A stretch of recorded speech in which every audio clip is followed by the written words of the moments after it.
Painted application ધોરણ 6 થી 12ના વિદ્યાર્થીઓ માટે અપડેટ થઈ ચૂકી છે. આ એપ્લિકેશનમાં શું છે? બધા જ વિષયના વિડીયોઝ છે. ગુજરાતની બેસ્ટ ફેકલ્ટી દ્વારા લાઈવ લેક્ચર્સ છે. આઈએમપી પ્રશ્ન છે, ટેસ્ટ સિરીઝ છે અને ગુજરાતના તમામ વિદ્યાર્થીઓ સાથે તમે તમારી કમ્પેરિઝન કરી શકો છો. ગેમિફિકેશન છે અને બીજું ઘણું બધું. તો તમે એપ્લિકેશન ડાઉનલોડ ન કરી હોય તો ડિસ્ક્રિપ્શનમાં લિંક આપી છે. હમણાં જ પ્લે સ્ટોર ઉપર જાઓ અને એપ્લિકેશન ડાઉનલોડ કરો. ઘરે બેઠીને સરસ મજાનું ગુજરાતની જોરદાર ફેકલ્ટી સાથે ભણો, સારા માર્ક્સે પાસ થાઓ. છેલ્લે આપણે તમારી ટેક્સ્ટબુકમાં આવી જાઓ. ટેક્સ્ટબુકમાં આપણે છેલ્લે પેજ નંબર 26, પેજ નંબર 27 ની અડધી એટલી ચર્ચા આપણે કરી. પેજ નંબર 26 અને 27 એની ચર્ચા કરી. બરાબર? નિશ્ચિત પ્રમાણના નિયમ એની વાત કરી, અણુભાર કઈ રીતે શોધવો, આ બધી ચર્ચા આપણે કરી. આમાં થોડું ઘણું તો બધાને ફાવ્યું ને ભાઈ? થોડું ઘણું તો બધાને ખબર પડી ને કે CO2 નો અણુભાર 44 થાય, એનો દળનો ગુણોત્તર 3 જેમ થાય, એવું ખબર પડી. હજી આગળ ભણવાનું છે એટલે થોડુંક વધારે આવડશે, ચિંતા ન કરતા. બરાબર? હવે આપણે કેવું છે કે તમે નાના ધોરણમાં હતા તો તમને પહેલા હું શીખવાડ્યું? તો કે પહેલા અમને શીખવાડ્યું ક, ખ, ગ, કક્કો શીખવાડ્યો. પછી તમને 12 અક્ષરી શીખવાડી, ક, કા, કી, કી, કુ, જે કાંઈ આવતો હોય એ શીખવાડ્યું. પછી તમને ફૂલ પાંદડીના નાના નાના અક્ષર શીખવાડ્યા, ર, મ, જ, મ, ર, આવા બધા અક્ષરો શીખવાડ્યા તમને. બરાબર? અને હું થયું આવું બધું તમને શીખવાડ્યું. પછી તમે વાક્યો લખતા શીખ્યા. બરાબર? પછી તમે વાક્ય બધું હમણાં રિવિઝન આવશે, બધું આવશે બેટા, હો ને? એટલે ચિંતા ન કરતા, હો ને? ધર્મભાઈ શીખવાડી દઈએ. પછી તમે છે એ વાક્યો લખતા શીખ્યા. પછી તમે જઈને છે એ વાક્યો લખતા શીખી ગયા. વાક્યો લખતા છે શીખી ગયા. તો સોરી, આપણે જે આ બધું ભણવું છે, એટલે કે સાહેબ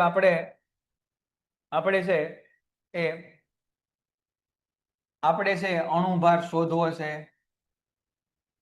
અને હું થયું ભાઈ, આપણે છે એ અણુભાર શોધવો છે, એનો દળનો ગુણોત્તર શોધવો છે, તો એના માટેની કન્ડિશન એ છે કે તમને 1 થી 20 ના શું થયું છે ભાઈ આ બોર્ડ ને આજે? તમને 1 થી 20 ના તત્વો અને એના પરમાણુ ક્રમાંક અને નામ ખબર હોવા જોઈએ. એટલે કે જ્યાં સુધી તમને પેજ નંબર 43, આ પેજ નંબર 43 ની માહિતી નહીં યાદ હોય ત્યાં સુધી હું કાંઈ તમને શીખવાડી શકીશ નહીં.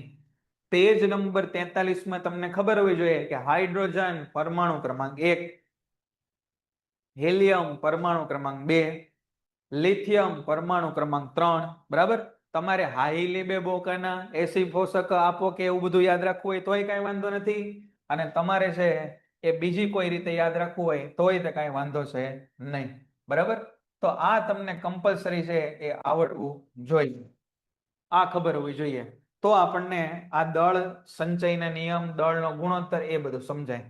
તો આપણે છેલ્લે છે એ અહીંયા સુધીની વાત કરી હતી. આજે બહુ અગત્યનો ટોપિક આપણે ભણવો છે, એ મોટા ભાગે થિયરી જેવો જ છે. આપણે અહીંયા સુધીની વાત કરી. બરાબર? આ બધી વાત આપણે કરી. રાસાયણિક પદાર્થમાં તત્વો હંમેશા દળના નિશ્ચિત પ્રમાણથી હાજર હોય એની તે આપણે ચર્ચા કરી. બરાબર? વૈજ્ઞાનિકોની હવે પછીની સમસ્યાના આ નિયમોની યોગ્ય સમજૂતી આપવાની હતી.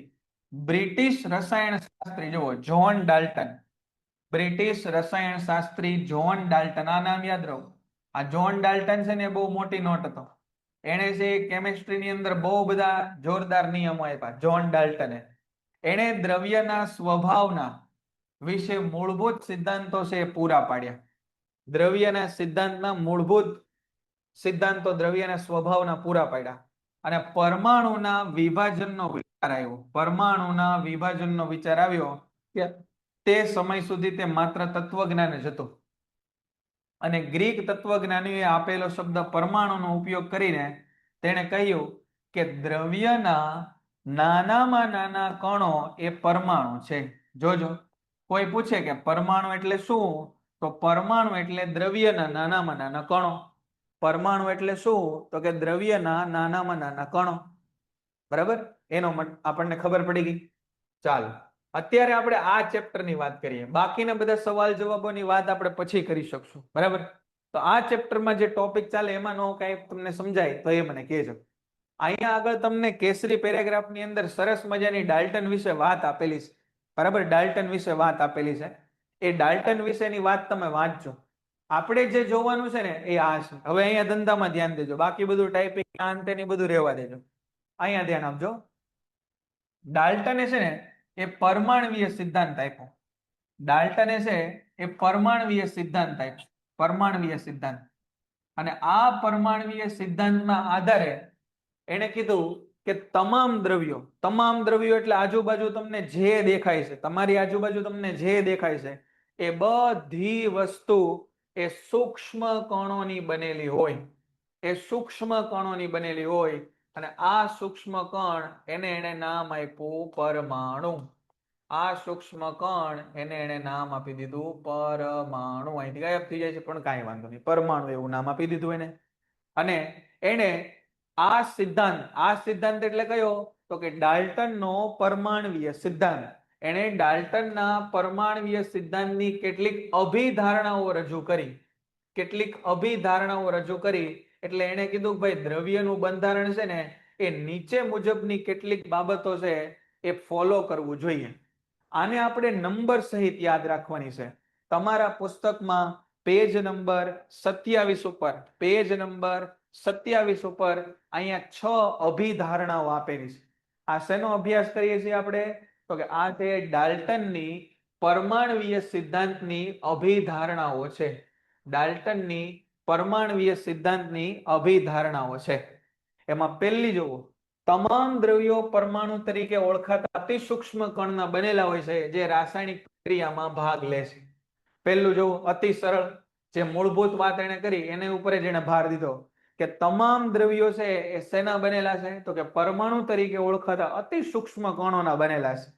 હવે પહેલા બધા એ લોકોએ કીધું, ગ્રીકના કેટલાક તત્વજ્ઞાનીઓ કીધું, કે પછી પકુદા કાત્યાયમે કીધું, કે મહર્ષિ કણાદે કીધું, એને બધાએ કીધું કે ના આનું ન માન્યું અને ડાલ્ટનનું માન્યું. એવું કેમ? હું પૂછ્યું, મેં તમને સમજાણું કે ભાઈ આ તો 2500 વર્ષ પહેલા કીધું હતું.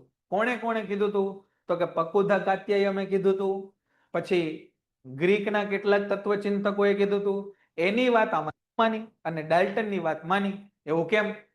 ચાલો તમે મને કહો કે વાત તો 2500 વર્ષ પહેલા થઈ ગઈ હતી ને, આપણને ખબર છે કે આવું હોય, પણ એની વાત માની નહીં અને ડાલ્ટનની વાત માની.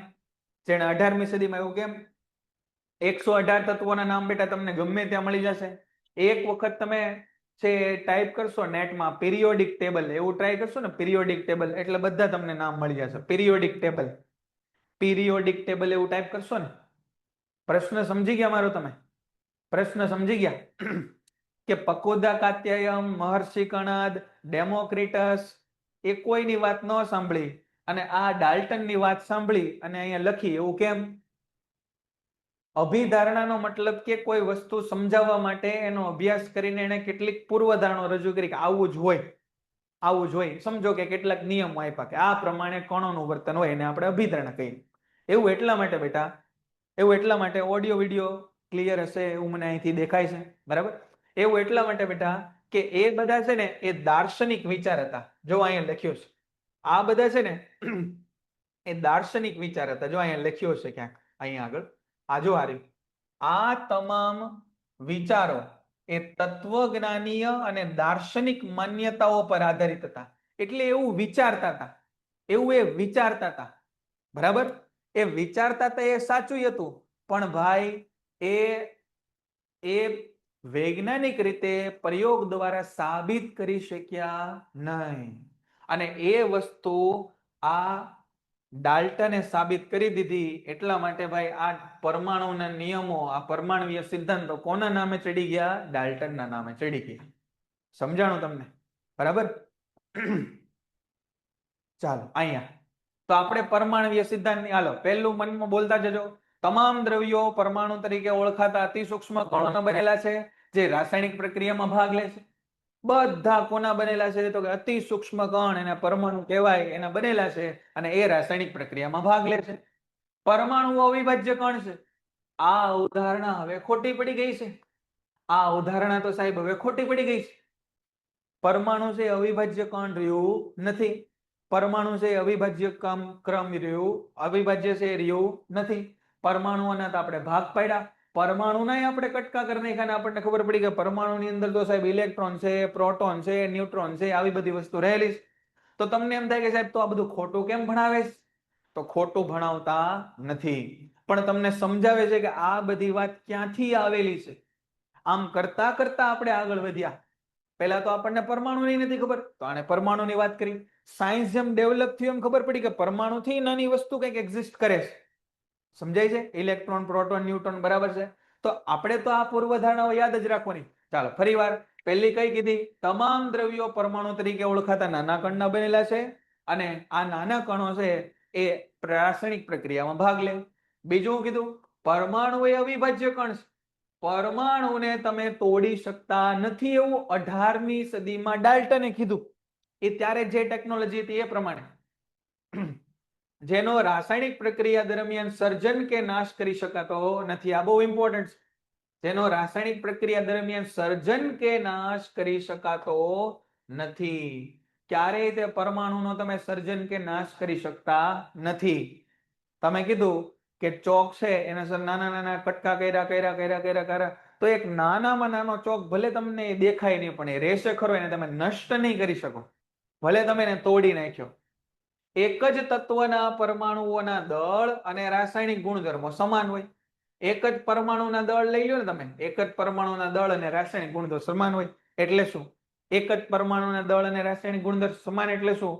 તો કે ભાઈ જુઓ, આ સાહેબ આ માનો કે ચાંદીની વીંટી છે, આ ચાંદીની વીંટી, એનો મતલબ કે તમે આમાંથી થોડાક ચાંદીના પરમાણુઓ કાઢી લીધા અને આવું બીજું દુનિયાના બીજા કોઈ છેડેથી બીજા શહેરમાંથી તમે ચાંદી લઈને, પ્યોર ચાંદી હોવું જોઈએ, એના થોડાક તમે પરમાણુઓ કાઢી લીધા, તો બેયના દળ કેવા હશે? સરખા હશે. બેયની રાસાયણિક પ્રક્રિયાઓ કેવી હશે? સરખી હશે. બરાબર. તો એક જ તત્વના પરમાણુઓના દળ અને રાસાયણિક ગુણધર્મો કેવા હોય? સમાન હોય.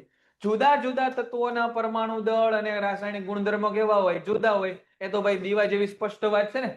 અહીંયાથી છે હું થોડાક ચાંદીના પરમાણુ લઉં, અહીંયા આ જે બારી છે એમાંથી હું થોડાક એલ્યુમિનિયમના પરમાણુ લઉં, તો શું એલ્યુમિનિયમ અને ચાંદીના પરમાણુ સરખા છે? ના ભાઈ ના, નો હોય.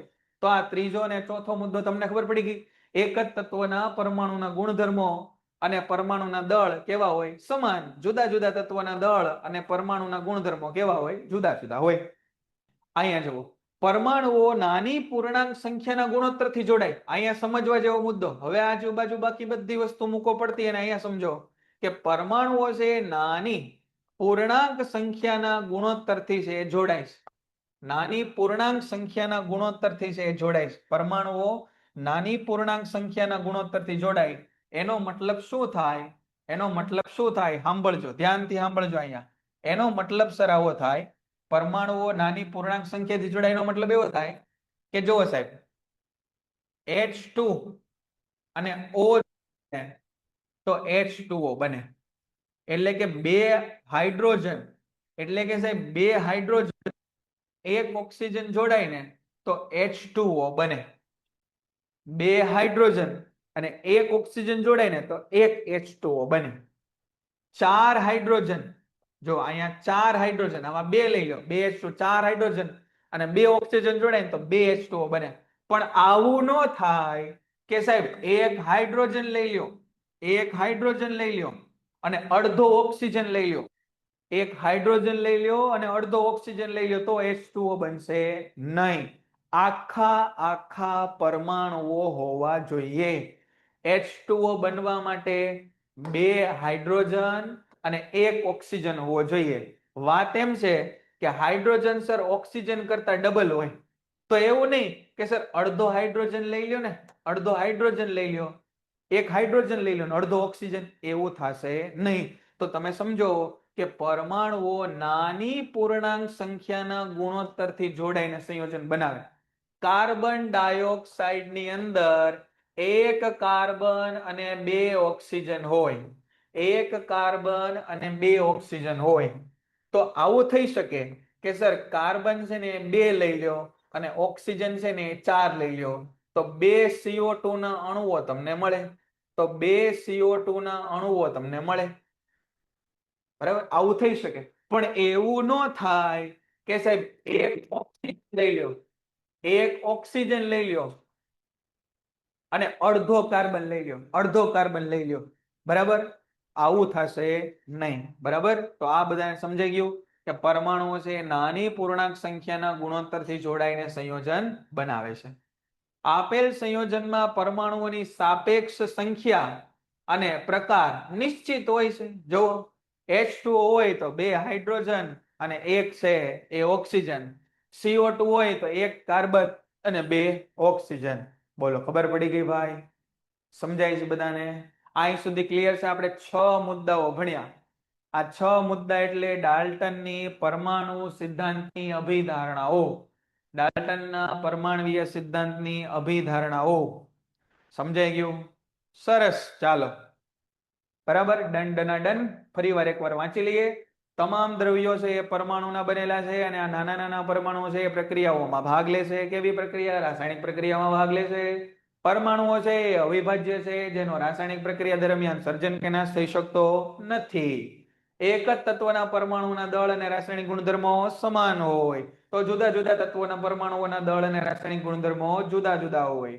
પરમાણુઓ છે એ નાની પૂર્ણાંક સંખ્યાના ગુણોત્તરથી જોડાય છે અને સંયોજન બનાવે છે. ક્યારે અડધો ઓક્સિજન, અડધો પર હાઇડ્રોજન એવું બધું ભાઈ આવશે નહીં, આખું આવશે 1 2 3 4 5 એવું આવે. અડધો હાઇડ્રોજન, દોઢ હાઇડ્રોજન, અઢી ઓક્સિજન એવું આવશે નહીં. આપેલ સંયોજન પરમાણુઓની સાપેક્ષ સંખ્યા અને પ્રકાર નિશ્ચિત હોય છે. આપેલ સંયોજન એટલે H2O કીધું તો આપેલ સંયોજન, H2O કીધું તો આપેલ સંયોજન, કાર્બન ડાયોક્સાઇડ કીધું તો આપેલ સંયોજન. ફિક્સ જ તે, ફિક્સ જ તે કે 2 ઓક્સિજનની સામે 1 કાર્બન, 2 ઓક્સિજનની સામે 1 કાર્બન, 2 હાઇડ્રોજનની સામે 1 ઓક્સિજન, ફિક્સ જ છે. બરાબર છે? તો આ વાત આપણે કરી. આગળ જોઈએ ફટાફટ સટાસટ આગળ વાત કરી દઈએ. પેજ નંબર 28 ઉપર આવી જાઓ તમારા ટેક્સ્ટબુકની અંદર. ટેક્સ્ટબુકની અંદર અહીંયા આવો, જોવો જલ્દી. અહીંયા જોવો, બીજો પ્રશ્ન જોવો. પાણી બનાવવા માટે હાઇડ્રોજન અને ઓક્સિજનનું દળથી પ્રમાણ 1:8 છે. જો સાંભળો, અહીંયા હાઇડ્રોજન અને ઓક્સિજન એનું દળથી પ્રમાણ 1:8 છે. દળથી પ્રમાણ 1:8 છે હાઇડ્રોજન અને ઓક્સિજનનું. એનો મતલબ શું થાય ખબર છે? 1 ગ્રામ હાઇડ્રોજન વપરાય ને, 1 ગ્રામ હાઇડ્રોજન, એની સામે 8 ગ્રામ ઓક્સિજન જોઈએ. 8 ગ્રામ ઓક્સિજન જોઈએ. હાઇડ્રોજન અને ઓક્સિજનનું 1:8 પ્રમાણ, હાઇડ્રોજન અને ઓક્સિજનનું 1:8 પ્રમાણ જે પેલા લખ્યું હોય ને, પેલા એનું દળ પેલા આવે અને પછી લખ્યું હોય ને એનું દળ પછી આવે. હાઇડ્રોજન અને ઓક્સિજનનું 1:8 પ્રમાણનો મતલબ એવો થાય કે તમે પાણી બનાવવા માટે 1 ગ્રામ હાઇડ્રોજન વાપરો તો તમારે 8 ગ્રામ ઓક્સિજન વાપરવો પડે. તો તમે કયો કે 3 ગ્રામ જો આપણે હાઇડ્રોજન વાપરતા હોઈએ તો ઓક્સિજન કેટલો વાપરવો પડે? 1 થી 20 તત્વોનું હમણાં આપણે કહી દઈએ. ચાલો, વેકેશન તમારું છે એના માટેનો આજે ગ્રુપમાં એક મેસેજ મૂક્યો છે ભાઈ, જોઈ લેજો તમે. વેકેશન માટેનો મેઘાણી સાહેબે એક મૂક્યો છે વિડીયો, એ તમે જોઈ લેજો. અથવા હું સાહેબને કહીશ કે વેકેશનની થોડીક ઇન્ફોર્મેશન મૂકી દે. HP સાહેબ એની તબિયતના કારણે બેટા નથી આવી શક્યા. એમની તબિયત ખરાબ છે, એમના માતુશ્રીની તબિયત છે ખરાબ છે. બરાબર, તમારા બાયોલોજીના ને બધા લેક્ચર લેવા માટે અવશ્ય પધારશે. બરાબર છે? ત્યાં સુધી આપણે સાથે છીએ, મજાથી સમજો. 24 સમજાઈ ગયું ભાઈ? 1 ગ્રામમાં 8 જોઈએ તો 3 ગ્રામમાં છે એ સાહેબ 8 તેરીને 24 ગ્રામ જોઈએ. શું વાત છે, શું વાત છે ભાઈ, જોરદાર જોરદાર. આવું તો કાલે નતું આવડતું. હવે આ કેજો, હવે કેજો, હવે જો આ ત્રીજો પ્રશ્ન જવાબ દો, આ ત્રીજા પ્રશ્નનો જવાબ દો. ડાલ્ટનના પરમાણ્વીય સિદ્ધાંતની કઈ અભિધારણા દળ સંચયના નિયમનું પરિણામ છે? ભાઈ ડાલ્ટન પરમાણુની, ડાલ્ટને 6 અભિધારણાઓ આપી. હમણાં આપણે જોયું ડાલ્ટને 6 અભિધારણાઓ આપી. આ દળ સંચયનો નિયમ તમે યાદ કરો, દળ સંચયનો નિયમ યાદ કરો. દળ સંચયનો નિયમ એવું કહેશે કે સાહેબ પરમાણુઓનું, એટલે કે કોઈ પણ રાસાયણિક પ્રક્રિયામાં દળનું સર્જન કે વિનાશ થઈ શકતો નથી. 100 ગ્રામ પ્રક્રિયક લ્યો તો 200 ગ્રામ જ નિપજ મળે. 100 ગ્રામ ભેગું કરો તો 150 ગ્રામ કે 250 ગ્રામ નિપજ મળે નહીં. આવું કોની હારે મેચિંગ થાય છે, કઈ પૂર્વ ધારણા છે એની હારે આવું મેચિંગ થાય છે એ તમે મને કયો. 3 2 4 2 3. ભાઈ એ મારા વાલાઓ અહીંયા વાંચો તો જરાક, અહીંયા વાંચો તો. દળનું સંરક્ષણ એવું ક્યાં લખેલું તમને આપ્યું છે? દળનું સંરક્ષણ થાય એવું કઈ અભિધારણામાં લખ્યું છે? સર્જન ન થાય, વિનાશ ન થાય એવું ક્યાં લખ્યું છે? બીજામાં લખ્યું છે કે ચોથામાં? 3 ક્યાંથી આવ્યું? 3 ક્યાંથી આવ્યું?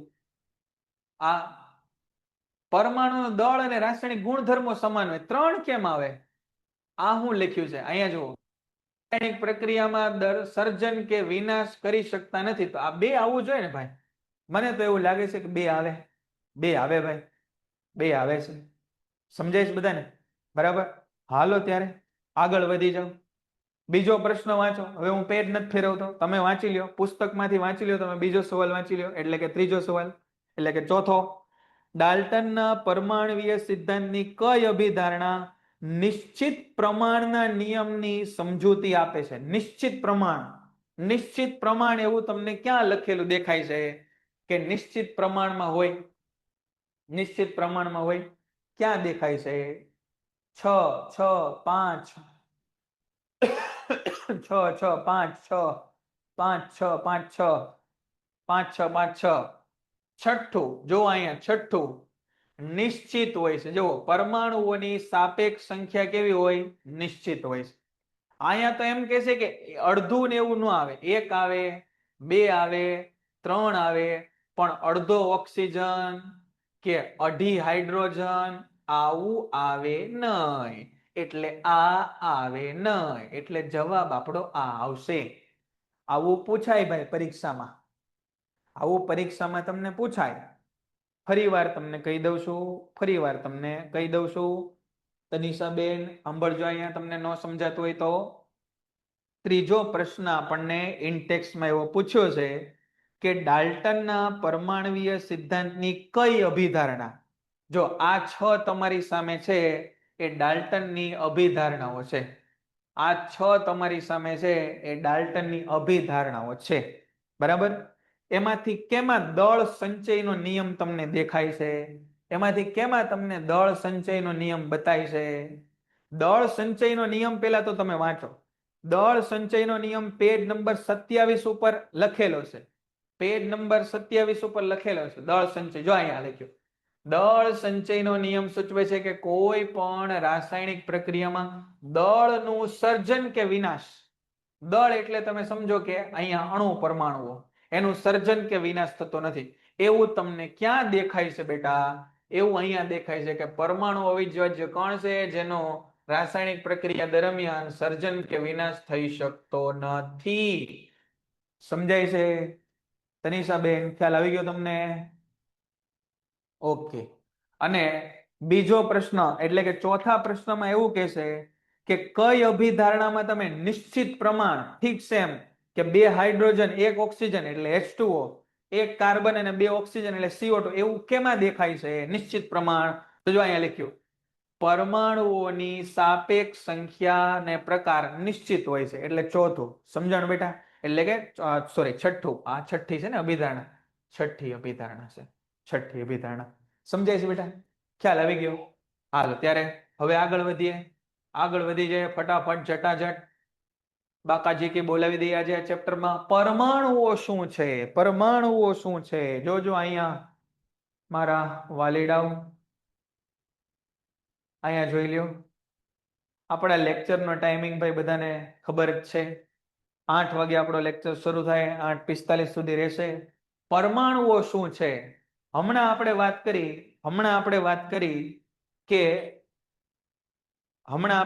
કરી કે ભાઈ બધી વસ્તુ છે ને એ અમુક સૂક્ષ્મ કણોથી બનેલી છે. અને આ સૂક્ષ્મ કણો છે. આ બીજો પ્રશ્ન જોઈ લ્યો. બીજો પ્રશ્ન સમજાવી દઉં. હા, અહીંયા ધ્યાન આપજો. હાની બીજો પ્રશ્ન. પાણી બનાવવા માટે, પાણી એટલે સાહેબ H2O. પાણી એટલે સાહેબ H2O. તો એવું કહે છે કે પાણી બનાવવા માટે 1:8 ના હાઇડ્રોજન અને ઓક્સિજન જોઈએ. 1:8 ના પ્રમાણમાં હાઇડ્રોજન અને ઓક્સિજન જોઈએ. એનો મતલબ થાય કે એક H2O અણુ બનાવવા માટે જો તમે 1 ગ્રામ હાઇડ્રોજન લ્યો ને તો એની સામે તમારે ફરજિયાત 8 ગ્રામ ઓક્સિજન લેવું પડે. 1 ગ્રામ હાઇડ્રોજન ની સામે 8 ગ્રામ ઓક્સિજન લેવું પડે. તો સીધી ત્રિરાશિ મૂકો. તમે ત્રિરાશિ મૂકો કે સાહેબ 1 ગ્રામ હાઇડ્રોજન લઈએ, 1 ગ્રામ હાઇડ્રોજન લઈએ તો 8 ગ્રામ ઓક્સિજન લેવો પડે. તો 3 ગ્રામ હાઇડ્રોજન લ્યો તો કેટલો ઓક્સિજન લેવો પડે? આમ ક્રોસ ગુણાકાર કરો તો 8 તેરી 24, 8 તેરી 24 એને ભાગ્યા 1 એટલે 24 ગ્રામ છે એ તમારે ઓક્સિજન લેવો પડે. બોલો સમજાશે બેટા? જેમને નતો ખ્યાલ આવે ખબર પડી ગઈ? બીજો પ્રશ્ન બરાબર છે?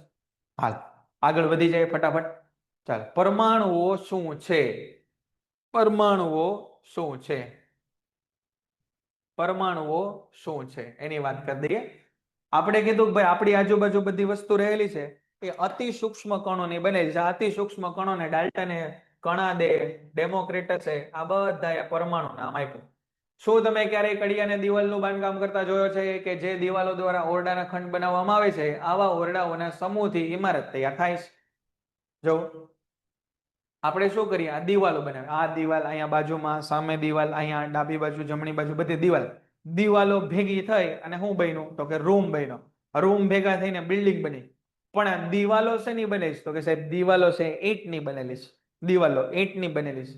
ઈંટ શેની બનેલી છે? તો કે કદાચ માટીની બનેલી હશે. બરાબર? તો સમૂહથી તૈયાર થાય. આ વિશાળ ઇમારતના પાયાનો એકમ શું હશે? પાયાનો એકમ તો આપણે ઈંટ સુધી રાખીએ. ઈંટ સુધી તો માનો કે આ છે એ ઈંટ છે. આ દિવાલોનો પાયાનો એકમ ઈંટ. આપણે તમારે ઓલું 5મું ચેપ્ટર તો આલી ગયું. તો આપણે શું કીધું? સજીવોનો પાયાનો એકમ કયો છે? સજીવોનો પાયાનો કોષ. કોષ છે ને?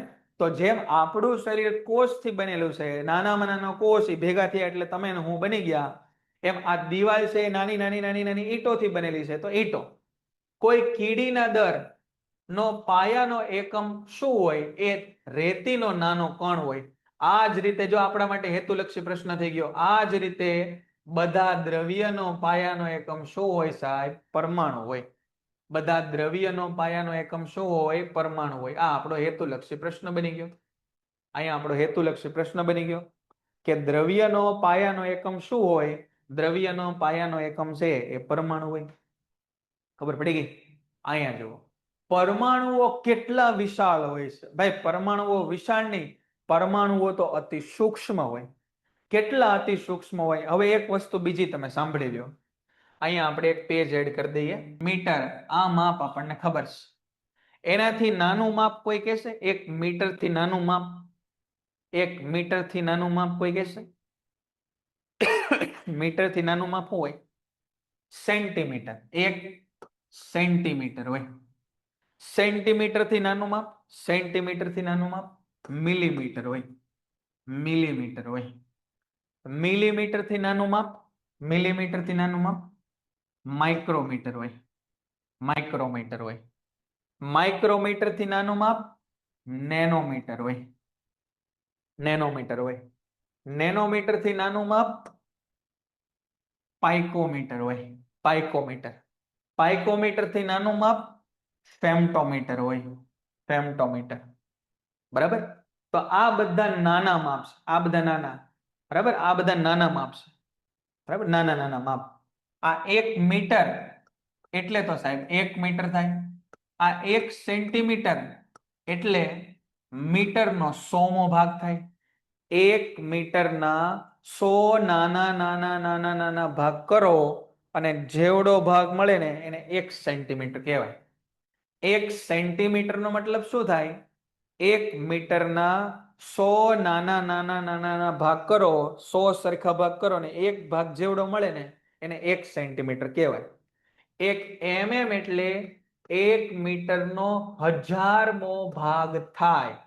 1 મીટર લંબાઈ લ્યો, એના 1000 નાના કટકા કરો, એનો એક જે નાનો કટકો હોય ને ક્રિશાબેન, આ જે લખ્યું છે એ તમને નથી સમજાણું એવું કયો? આ જે લખ્યું એ ન સમજાણું? આ લખ્યું એ ન સમજાણું? હા, આ મેં નાના નાના માપ લખ્યા છે. આ મેં નાના નાના માપ લખ્યા છે, સમજો. આને છે ને આ મીટર, આ છે આ લખજો મીટર, સેન્ટીમીટર. પેન્ટેડ એપ્લિકેશન ધોરણ 6 થી 12ના વિદ્યાર્થીઓ માટે અપડેટ થઈ ચૂકી છે. આ એપ્લિકેશનમાં શું છે? બધા જ વિષયના વિડીયોઝ છે. ગુજરાતની બેસ્ટ ફેકલ્ટી દ્વારા લાઈવ લેક્ચર્સ છે, આઈએમપી પ્રશ્ન છે, ટેસ્ટ સિરીઝ છે અને ગુજરાતના તમામ વિદ્યાર્થીઓ સાથે તમે તમારી કમ્પેરિઝન કરી શકો છો. ગેમિફિકેશન છે અને બીજું ઘણું બધું. તો તમે એપ્લિકેશન ડાઉનલોડ ન કરી હોય તો ડિસ્ક્રિપ્શનમાં લિંક આપી છે, હમણાં જ પ્લે સ્ટોર ઉપર જાઓ અને એપ્લિકેશન ડાઉનલોડ કરો. ઘરે બેઠીને સરસ મજાનું ગુજરાતની જોરદાર ફેકલ્ટી સાથે ભણો, સારા માર્ક્સે પાસ થાઓ.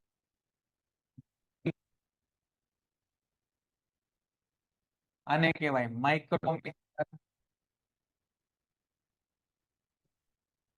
આને કહેવાય નેનોમીટર, આને કહેવાય પાઇકોમીટર, આને કહેવાય ફેમટોમીટર, ફેમટોમીટર, ફેમટોમીટર કહેવાય. તમને આવી ભાન પડે કે 100 ને 10 ની 2 ઘાત કહેવાય? 100 ને છે ને 10 ની 2 ઘાત કહેવાય. 10 ને છે 10 ની 1 ઘાત કહેવાય. 1000 ને છે 10 ની 3 ઘાત કહેવાય. 10,000 ને છે એ 10 ની 4 ઘાત કહેવાય. નો ખબર પડી એ લખતા રહેજો. 1 લાખ છે એને 10 ની 5 ઘાત કહેવાય.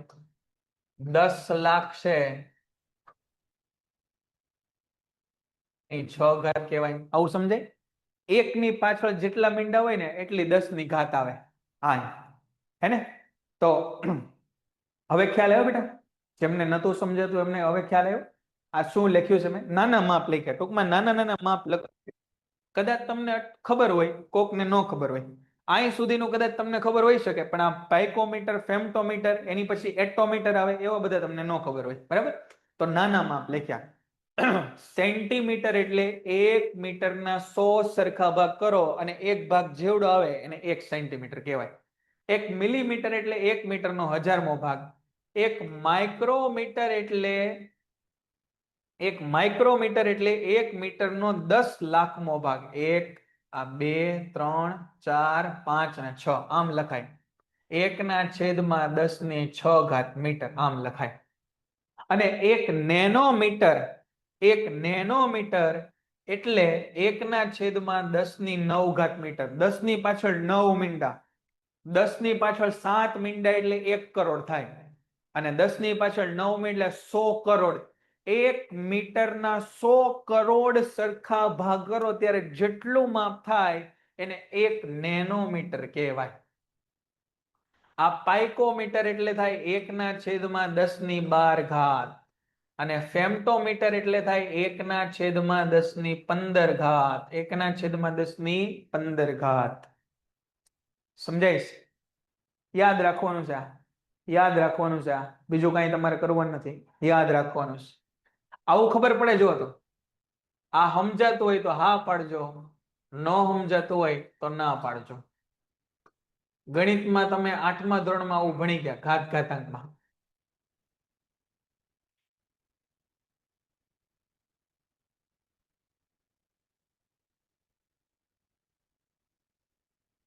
આ જે લખ્યું અહીંયા એ સમજાણું કે ન સમજાણું? સમજેશ? હું વાત છે ભાઈ, આ તો મેઘાણી સાહેબ ના સ્ટુડન્ટ ભાઈ, ગણિતમાં કાંઈ ન ઘટે, ગણિતમાં કાંઈ ન ઘટે ભાઈ. હું વાત છે, જગો મગો હો ભાઈ. જગો મગો, સમજાય સમજાય. બરાબર. આ 100 એટલે 10 ની 2 ઘાત, 10 ની 2 ઘાત છે અંશમાં જાય તો 10 ની -2 ઘાત થાય. જેને ન સમજાતું અહીંયા ધ્યાન આપજો ભાઈ. કોણ છે જેને નથી સમજાતું? હજી ધર્મભાઈ, જોઈ લેજો અહીંયા. મનીષાબેન જોજો અહીંયા. મનીષાબેન, આ 100 એટલે 10 ની 2 ઘાત સમજાય? હવે ગણિતમાં એવો રિવાજ છે કે આ અંશમાંથી છેદમાં કે છેદમાંથી અંશમાં જાય ને તો ઘાત પ્લસ હોય ને તો માઇનસ થઈ જાય. બરાબર. આ ઘાત છે પ્લસ માંથી માઇનસ થઈ જાય. બરાબર.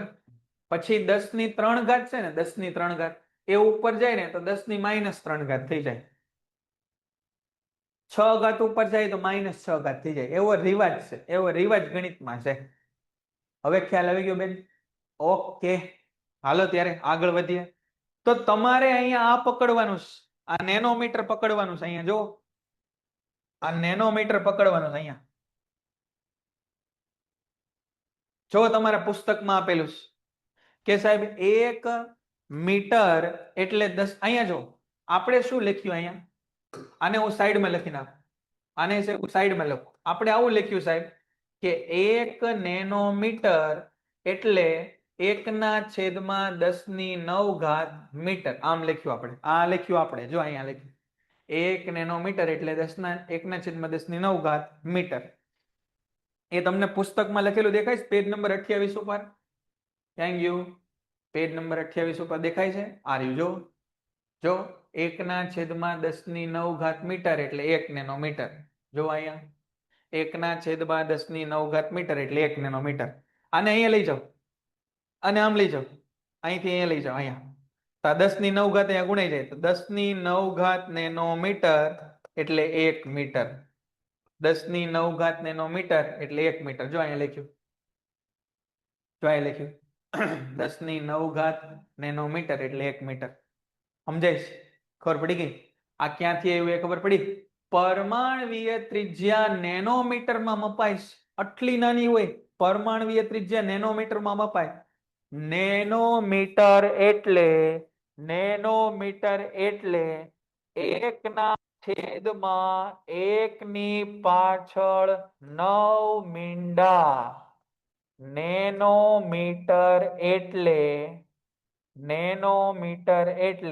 1/9 મીટર. 9 મીંડા એટલે શું થાય? તો કે 100 કરોડ થાય. 9 મીંડા એટલે 100 કરોડ થાય. 100 કરોડ થાય. અને તમે 1 મીટરના 100 કરોડ ભાગ કરો એટલે જેટલું નાનું માપ મળે એ માપને 1 નેનોમીટર કહેવાય. ને પરમાણુ એવડા નાના હોય, એવડા નાના હોય. તમે જો બુક વાળા કેવી મસ્તી કરે આપણી યારે, એવું પૂછે કે પરમાણુઓ કેટલા વિશાળ છે? તો વિશાળ શબ્દ વાંચીને તો આપણા મગજમાં શું આવે કે કેટલાય મોટા છે.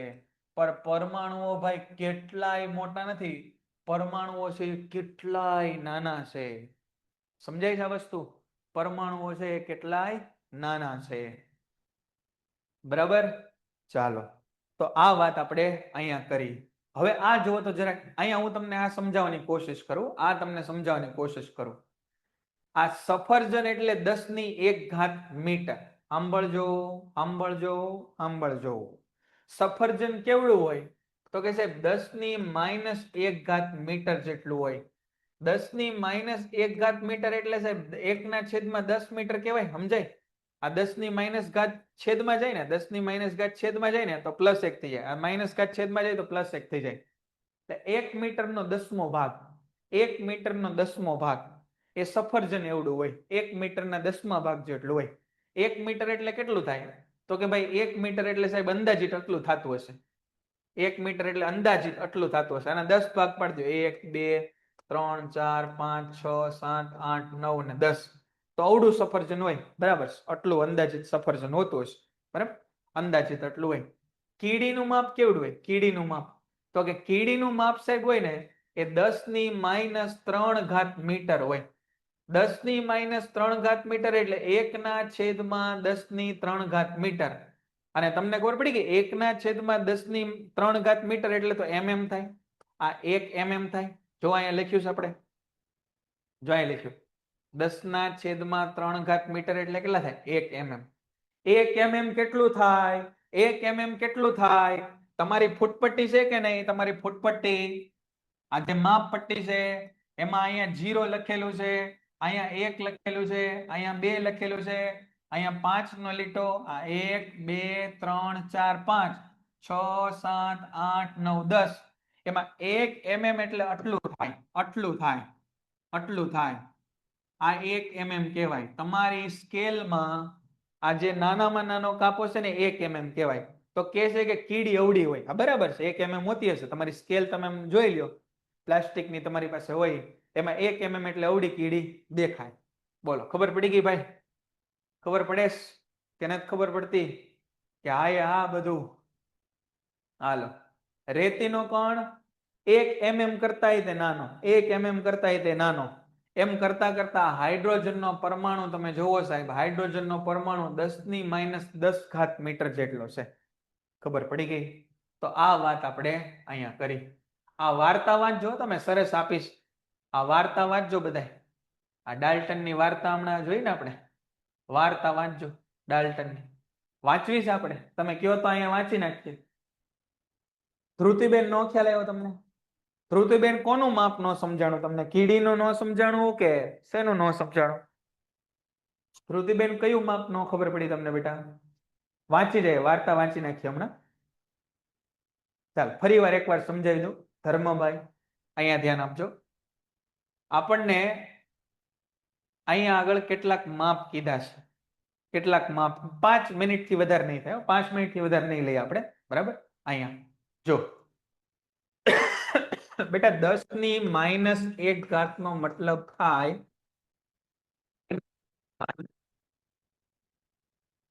છેદમાં જાય ને તો માઇનસ હોય તો પ્લસ થઈ જાય, બરાબર. તો 1 મીટરના 10 સરખા ભાગ કરો ને જેટલું માપ થાય ને એવડું સફરજનનું માપ હોય, એવડું સફરજનનું માપ હોય, બરાબર. આ 10⁻³ એટલે 10⁻³ મીટર એટલે 1/10⁻³ મીટર એટલે 1/1000 મીટર. આનો મતલબ એવો થાય કે 1 મીટરના 1000 સરખા ભાગ કરો, 1 મીટરના 1000 સરખા ભાગ કરો, 1000 સરખા ભાગ કરો, ઈ જેવડું માપ થાય ને એવડું કીડીનું માપ થાય. એવું બસ તમને સમજાવવા માંગે છે. તમને યાદ તો બેટા આ હોવું જોઈએ. કાલે તમને ડિટેલમાં ભણાવીશ. આને કહેવાય સેન્ટી, મિલી, માઇક્રો, નેનો, પાઇકો, ફેમ્ટો, એટો, આવું આવે. સમજાય બેટા? થોડું ઘણું સમજાણું, બસ આટલું માપ તમને કહેવા માંગે છે. ખ્યાલ આવશે? હાલો. અને હવે આપણે વાર્તા કરી દઈએ. કાલનો લેક્ચર શરૂ કરીએ ને, ટૂંકમાં નેક્સ્ટ લેક્ચર શરૂ કરીએ ને એની પહેલા આખું પ્રકરણ આપણે રિવાઇઝ કરાવી દઈશું, બરાબર. એની પહેલા આપણે છે એ રિવાઇઝ કરાવી દઈશું. જ્હોન ડાલ્ટનનો જન્મ ગરીબ વણકર પરિવારમાં થયો હતો ભાઈ. ગરીબ વર્કર પરિવારમાં 1766 માં થયો હતો. અને એ તે ક્યાં? ઇંગ્લેન્ડમાં થયો હતો. ઇંગ્લેન્ડ તો તમે જુઓ કે ઇંગ્લેન્ડ આમ આખી દુનિયા ઉપર રાજ કરતો હતો. એનો મતલબ આ ઇંગ્લેન્ડનો એ સમય છે 1766 નો, જ્યારે આપણે ગુલામ હતા. અને ઇંગ્લેન્ડે બાકી બધા દેશોને ગુલામ બનાવીને રાખ્યા હતા, બરાબર. બાકી બધા 2 મિનિટ, હવે 2 મિનિટ વધારે હો ભાઈ. વાર્તા નો સાંભળવી એ લેફ્ટ કરી શકે છે લેક્ચર, કાંઈ વાંધો નથી, બરાબર. ચાલો. તો વણકર પરિવારમાં થયો તો અને તેમણે 12 વર્ષની ઉંમરે, જો 12 વર્ષની ઉંમરે શિક્ષક તરીકે પોતાની કારકિર્દી શરૂ કરી દીધી. કેટલા ભણવામાં ઇન્ટેલિજન્ટ હશે વિચારો. આપણે 12 વર્ષ, તમારે કેટલા થયા હશે? 9માં છો તમે, 9માં તો 9 ને 5 14 એક વર્ષ જેટલા થયા હશે ને? 14 વર્ષ થયા છે, 14-15 વર્ષ મોટા ભાગે બધાના 14-15 એવા વર્ષ થયા છે. તો આપણને તો ભાઈ જે આ સમજાવવામાં અડધી ગડમથલ થાય છે. એ ભાઈએ 12 વર્ષની ઉંમરે તો ભણાવવાનું ચાલુ કરી દીધું. છોકરાઓને ભણાવવાનું ચાલુ કરી દીધું. કેવડી મોટી નોટ હશે વિચારો તમે. 7 વર્ષ બાદ તે શાળાના આચાર્ય બની ગયા. 7 વર્ષ બાદ તો એ શાળાના આચાર્ય બની ગયા. 7 વર્ષમાં તો પ્રિન્સિપલ બની ગયા. ટાઈમિંગ તમને બેટા લેક્ચર નો કહેશે, મનીષાબેન ટાઈમિંગ તમને લેક્ચર નો કહેશે, હો ને? ટાઈમિંગ તમને લેક્ચર નો કહેશે. 7 વર્ષમાં તો એ આચાર્ય બની ગયા ભાઈ. એટલે વિચારો 12 ને 7, 12 માં 7 નાખો 19 વર્ષ. 19 વર્ષ એટલે છોકરો કેવડો હોય? તમે 19 માંથી 5 બાદ કરો, 14, 19 માંથી 5 એટલે 14, 14 એટલે કોલેજનું પહેલું બીજું વર્ષ. કોલેજના પહેલા બીજા વર્ષમાં આવવાની ઉંમરમાં તો ભાઈ શાળાના પ્રિન્સિપલ બની ગયા હતા. કેવડી મોટી નોટ હશે તમે વિચારો. 1993 ડાલ્ટને એક કોલેજમાં ગણિત, ભૌતિક વિજ્ઞાન, રસાયણ વિજ્ઞાન ભણાવવા માટે માન્ચેસ્ટર છોડી દીધું. ભાઈ એક વિષય માંડ આવડે. મને આ ભૌતિક વિજ્ઞાન એક વિષય છે ને એ, અને થોડો થોડો રસાયણ વિજ્ઞાન. 11-12 માં મારો મેઇન વિષય આ ભૌતિક વિજ્ઞાન છે. 11-12 માં મારો મેઇન વિષય. મેં છે ને એન્જિનિયરિંગ કર્યું છે, એન્જિનિયરિંગ, મિકેનિકલ એન્જિનિયરિંગ. અને મારો મનગમતો વિષય છે ને એ ભૌતિક વિજ્ઞાન છે, ફિઝિક્સ છે. આપણે બહુ ડિટેલમાં ભણશું, જોરદાર, 1 નંબર, બરાબર. અને ગણિત છે એ ભૌતિક વિજ્ઞાનમાં જરૂર પડે એટલે મને આવડે છે. આ ભાઈ કોલેજની અંદર ગણિત, વિજ્ઞાન એટલે ભૌતિક વિજ્ઞાન ને રસાયણ વિજ્ઞાન ભણાવતા હતા. અને પોતાનું સમગ્ર જીવન જુઓ, સમગ્ર જીવન એને ભણાવવામાં અને સંશોધન કરવામાં વિતાવ્યું. અને 1808 માં પોતાનો પરમાણ્વીય સિદ્ધાંત રજૂ કર્યો. અને દ્રવ્યના અભ્યાસ માટે એક વળાંક સમાન હતો. જો આ એની શોધ બહુ મોટી હતી. ડાલ્ટનની આ પરમાણ્વીય સિદ્ધાંતની શોધ બહુ મોટી હતી. એના કારણે છે એ બધું નવું નવું લોકોને જાણવા મળ્યું. 2500 વર્ષ પહેલા બધાને ખબર હતી કે વસ્તુ પરમાણુની બનેલી છે, પણ વિજ્ઞાન એને માને નહીં.